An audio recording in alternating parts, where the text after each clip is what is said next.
यहाँ श्री रघुवीर सुबेल पर्वत पर सेना की बड़ी भीड़ के साथ उतरे। पर्वत का एक बहुत ऊंचा, परम रमणीय, समतल और विशेष रूप से उज्जवल शिखर देखकर वहां लक्ष्मण जी ने वृक्षों के कोमल पत्ते और सुंदर फूल अपने हाथों से सजाकर बिछा दिए। उस पर सुंदर और कोमल मृक्षाला बिछा दी। उसी आसन पर कृपालु श्री राम जी विराजमान थे।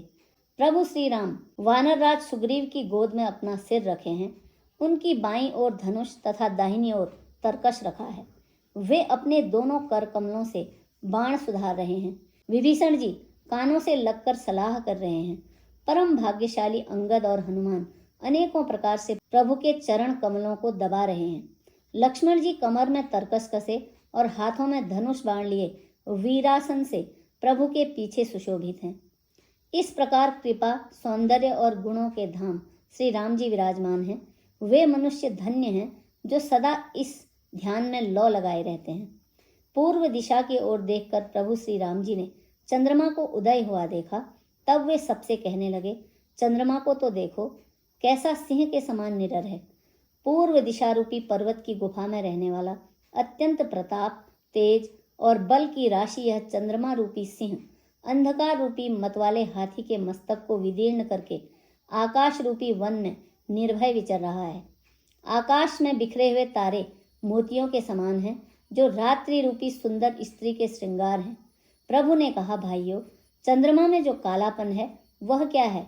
अपनी अपनी बुद्धि के अनुसार कहो। सुग्रीव ने कहा, हे रघुनाथ जी, सुनिए, चंद्रमा में पृथ्वी की छाया दिखाई दे रही है।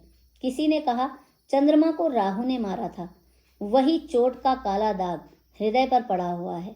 कोई कहता है, जब ब्रह्मा ने कामदेव की स्त्री रति का मुख बनाया तब उसने चंद्रमा का सार भाग निकाल लिया, जिससे रति का मुख तो परम सुंदर बन गया, परंतु चंद्रमा के हृदय में छेद हो गया। वही छेद चंद्रमा के हृदय में वर्तमान है, जिसकी राह से आकाश की काली छाया उसमें दिखाई पड़ती है। प्रभु श्री राम जी ने कहा, विष चंद्रमा का बहुत प्यारा भाई है, इसी से उसने विष को अपने हृदय में स्थान दे रखा है। विष युक्त अपने किरण समूह को फैलाकर वह वियोगी नर नारियों को जलाता रहता है। हनुमान जी ने कहा, हे प्रभु, सुनिए, चंद्रमा आपका प्रिय दास है। आपकी सुंदर श्याम मूर्ति चंद्रमा के हृदय में बसती है। वही श्यामलता की झलक चंद्रमा में है।